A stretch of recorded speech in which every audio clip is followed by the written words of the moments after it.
Welcome to another full process drawing video. This one's going to be a little bit different because I found two of these frames at my local thrift store and I really wanted to use and recycle these. So I took out the pictures that were in here and I'm going to start repurposing this. So the pictures that were in here were actually of these indigenous made masks. At the time, I thought they were kind of creepy, but I did some research and I made a post about this on social media and on here in a short. But these are of the False Face Society, which is part of the Haudenosaunee culture. These masks would have been carved from living trees and would have been part of medicinal rituals and services for the culture. There's a lot of fascinating history and a deep and very wonderful. I'm glad that I educated myself on these before I just wrote them off as something weird. Indigenous cultures of the United States definitely need to be talked about and shown. Switching gears to the frame and the paper needed, this is a non-standard size, so I have to cut it.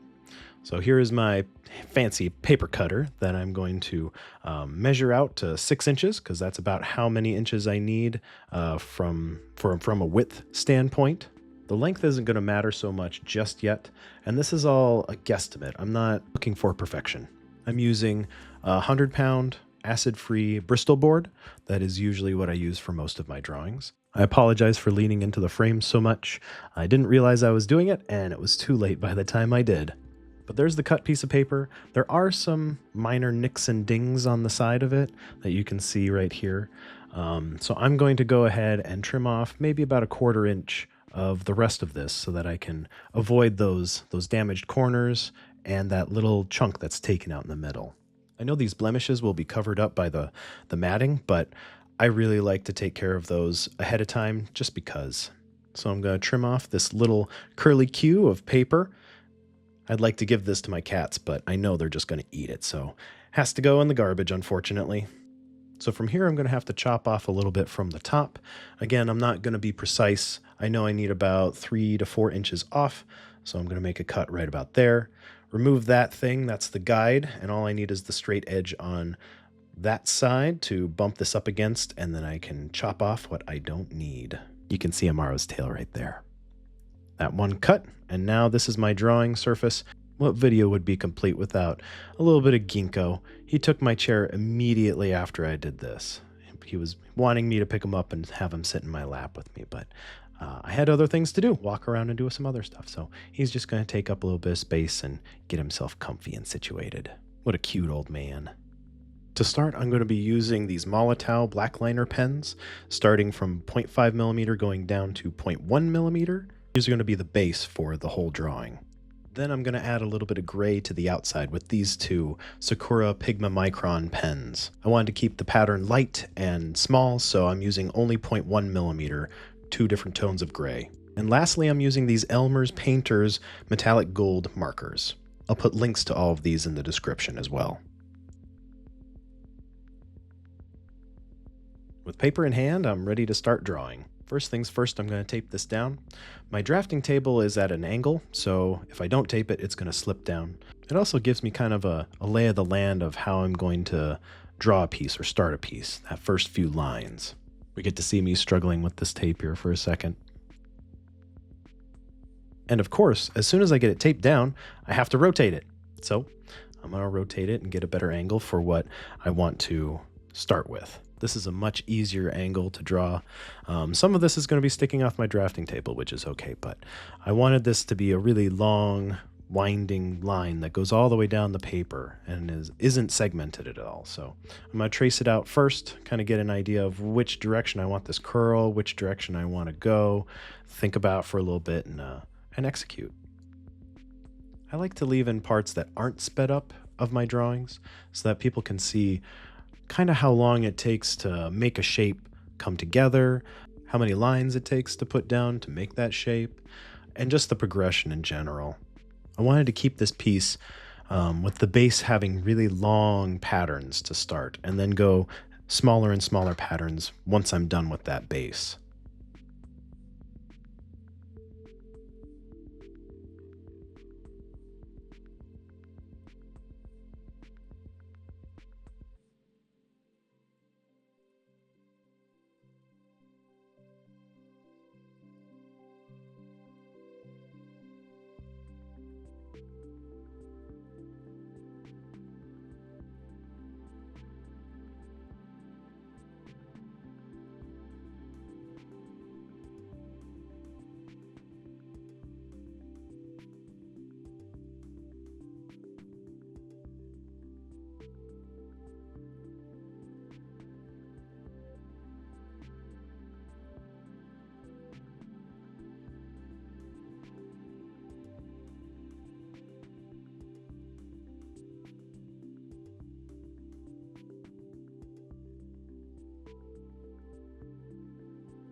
After I get a little bit of the base finished, I always like to go back and do a little bit of the details because that's really where my life lives, is in the details of things. So I'm gonna fill in some of this space around this portion of the base until I go down and finish out the bottom portion, the single line of this.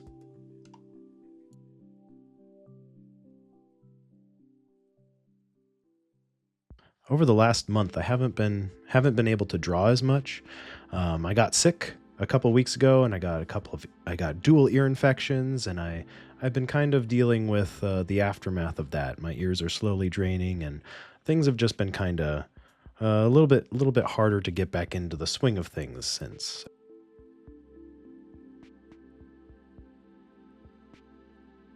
I this portion of the drawing, I wasn't enjoying the flow. It didn't feel concise. It felt really choppy. But I knew that just continuing forward and know that this is all part of the creative process. I always hit a spot in a drawing where I stop liking it, and just drawing a little bit more usually helps. Or if I take a break, walk away and come back and have a look at it from the whole perspective, I usually like it a little bit more. So it's important to know your limits and know what's happening in your mind so that you don't this isn't torture. Don't make it torture for yourself.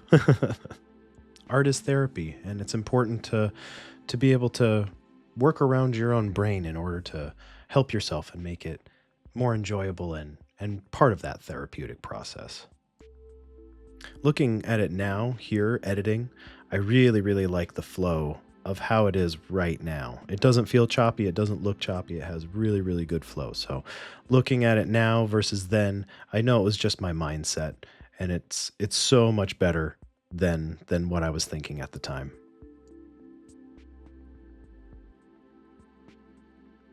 From here, I'm going to fill in a lot of the space surrounding this with much smaller pattern.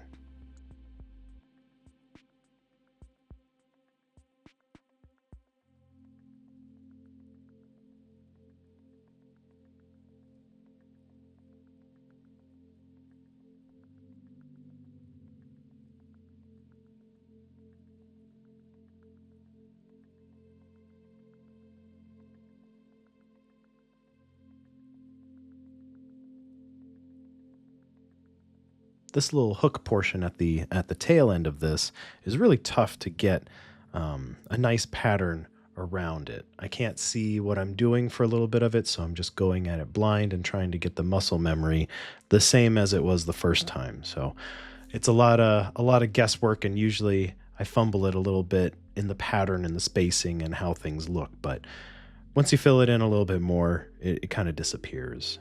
This is just one of those crucial moments that it's fun to look back on and examine what was happening. Overall, I wasn't super happy with how this little hook turned out. It's mediocre, for me at least. But you can always disguise your little mistakes and little pieces that you don't like. And how, you might ask? With more lines, of course, like what I'm going to do right here. Giving this little fold over portion right at the very tip kind of draws your eye away from how the spacing of that hook isn't really the best. It's too far apart and it's a little choppy. So getting this hook and a little bit more built off of it disguises it and makes me feel better about my choices in the end.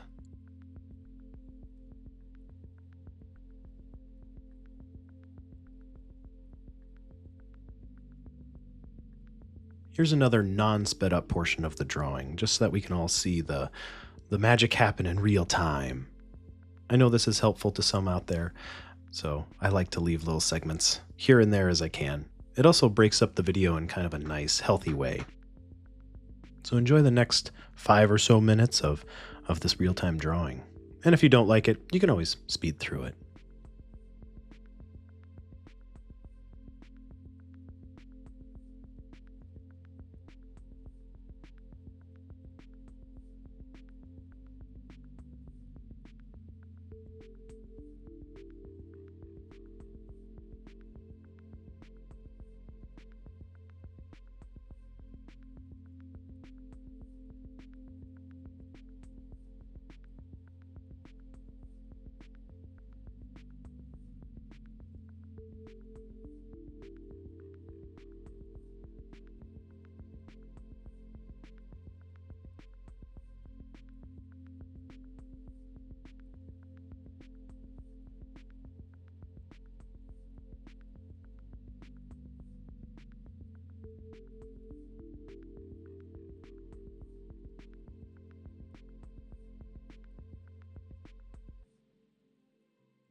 The base of this piece is taking shape really, really well, so I'm going to start changing my focus soon to the gray tone markers, or gray tone pens. I wanted to feather it out really lightly from the black base out to a darker gray to a lighter gray to give a little more variation and a little bit, yeah, just a little more feathering, and a little more ethereal feel to it. But before I get into the gray tones, I really wanted to give myself some nice little nooks and crannies that I could build little patterns off to give that ethereal look in the end, filling in those spots with the gray tones. So I believe at this point I'm using a 0.2 or 0.1 millimeter pen tip or nib on these pens to get a much, much finer detail, a lot closer pattern, and get more lines closer together. Because in the end, that's all we want. Lines, lots and lots of lines close together makes the waves and patterns look so much better and more complete. I did 2 tutorials covering both of those. Line proximity, how close the lines are together to get a better flow of things, and then also waves and folds to understand how to get those curls, those folds, like what I'm doing here, into your own pieces. You can find those on my YouTube channel in the tutorials playlist.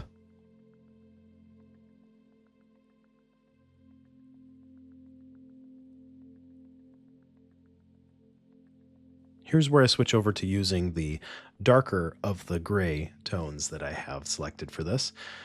And to start, I'm just going to fill in some of these little nooks and crannies and kind of get a better base built out for those as well.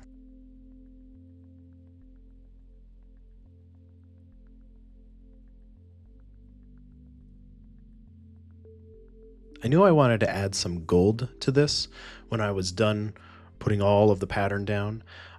But at this point I decided that I wanted to put some gold dots in there too. So I'm making these crevices and undulating patterns even deeper so that I could get some dots in there and make them more noticeable. I was watching a movie while I was drawing, so my hand is gonna go and pause for a little bit here and there, and I apologize for that. I didn't realize how many little breaks I was taking to watch my movie. I'm trying to edit those parts out as best I can, but I can't catch all of them. There's going to be a couple of spots where it's a few seconds before I start drawing again. I'm kind of a systematic type of person, so I'll go through with this darker gray tone and I'll fill out one side completely the way I want it, and then I'll switch to the other side and I'll fill it out the way I want, and then I'll switch to the other pen, the lighter gray, and I'll do the same thing for that, one side then the other.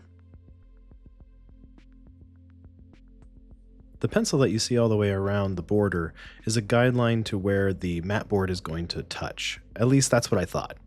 I started to realize that my canvas space, that gray line, wasn't exactly where it was going to be. The mat board, that is. So I went back and I measured and I looked, and I realized that I was going to have to make some of these spots with the gray tones a lot smaller than what I originally wanted. So I switch back and forth a little bit more between the light gray and the dark gray at these points, trying to pack everything that I could into that space without being limited to not being able to put down some gold dots and other things in between. I really enjoy watching these little peaks take shape as I draw them, especially sped up. You can see it happen so fast, and it's so interesting. At the bottom of these divots is where I'm going to be putting the gold dots, so I like to make them a little more exaggerated, a little deeper than necessary. Helps combine the two different types of pens and the inks a little bit better to have more space for them to nestle in and be incorporated.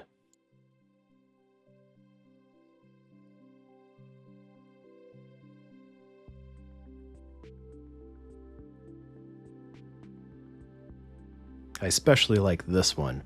Watching this unfold is very, very satisfying. It builds all the way up and then it's done. I'm still using the darker gray.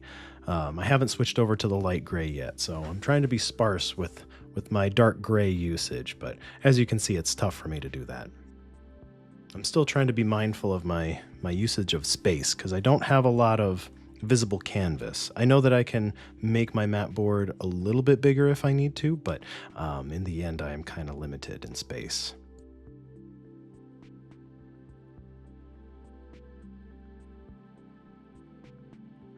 Here's where I switch over to the lighter gray of the two pens, and it starts to really give that ethereal feel that I'm going for. I wanted to keep this portion in real time as well. Watching this peak be created is really, really fun. It goes a lot farther than what I was expecting, but in the end, it looks really, really good.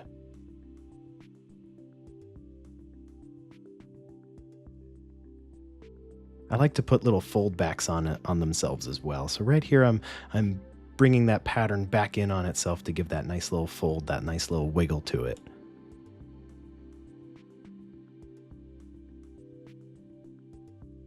This next portion is going to be a little chaotic because I'm not using as much of this light gray, so I'm going to be twisting and turning the paper around a little bit more. It might be a little confusing to follow, and I apologize for that, but this portion is going to go a lot faster than the rest of it.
I'm doing some final touch up on this portion because I'm going to put a gold circle right here. So I'm getting myself lined up to have enough pattern and everything underneath it that it will look, or over top it, that it will look really, really fun.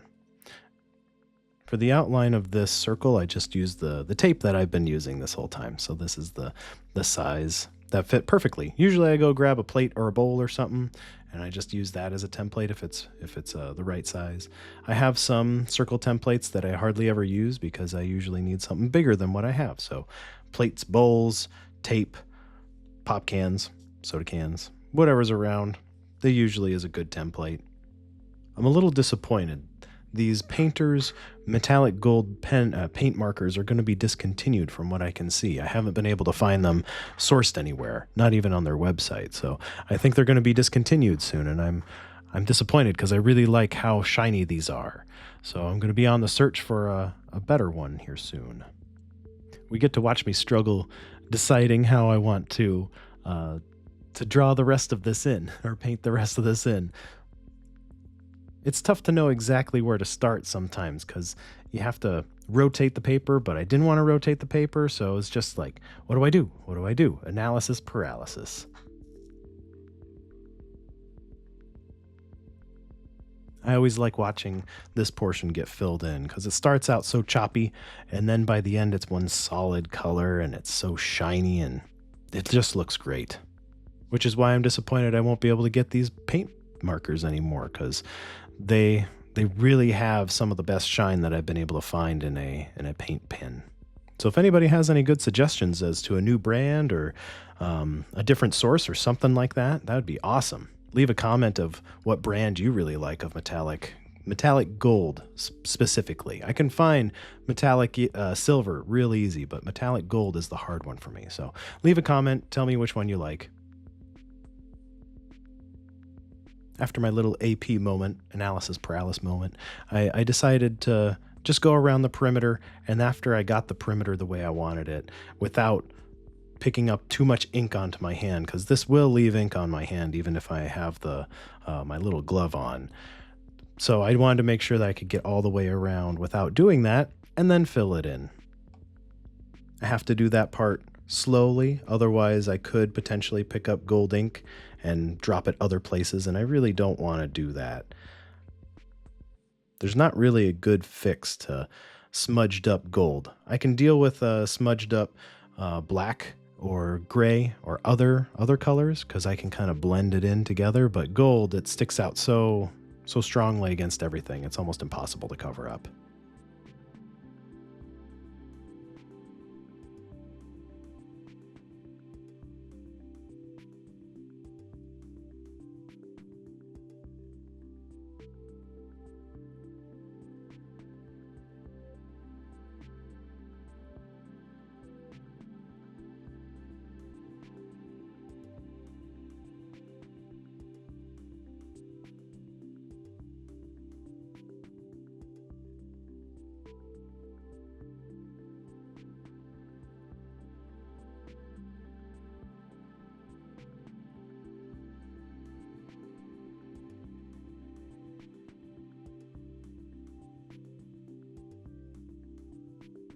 And now it's time to fill in the whole interior. I'm going to speed it up for this portion because this isn't as interesting. In the end, I think I had to go over this 2 or 3 times. This paint marker is running out, so it doesn't lay down the best ink anymore. So this might be the last one where I get to use one of these in it.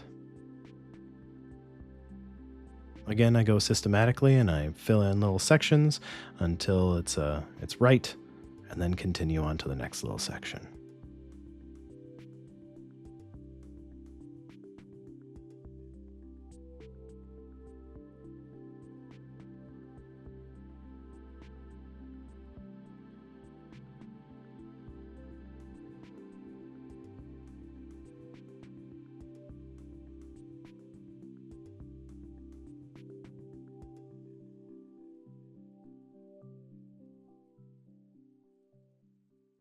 With all the gold in this circle complete, it's time to move on to all the dots.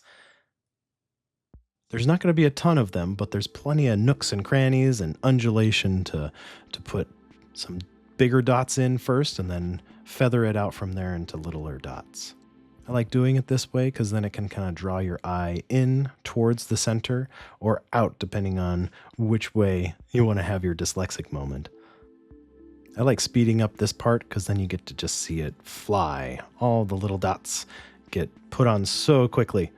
It's so much fun.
putting the last few little dots down, and now it's complete. This one turned out really nice. I like how it starts out fairly simple up at the top with the gold circle, and then down towards the bottom it gets more detailed and feathers out. Has a really fun feel to me. If you like my content, don't forget to like and subscribe. Find me on other social medias. I've got plenty. Check out my website for some merch and some originals and prints. Comment below with any questions you may have for me. Look at how shiny this one is. I like it. I'm going to miss this gold paint pens, but that's okay. Since I had the frame ready to go, I thought I might as well just pop it on the wall and take a couple glamour shots of it. Here it is on top of the mural that I put in my dining room, and I think it looks really good. I'll be making the mate to this one soon, and it'll be kind of reverse, so stay tuned for that one. Thanks again for watching. We'll see you in the next one.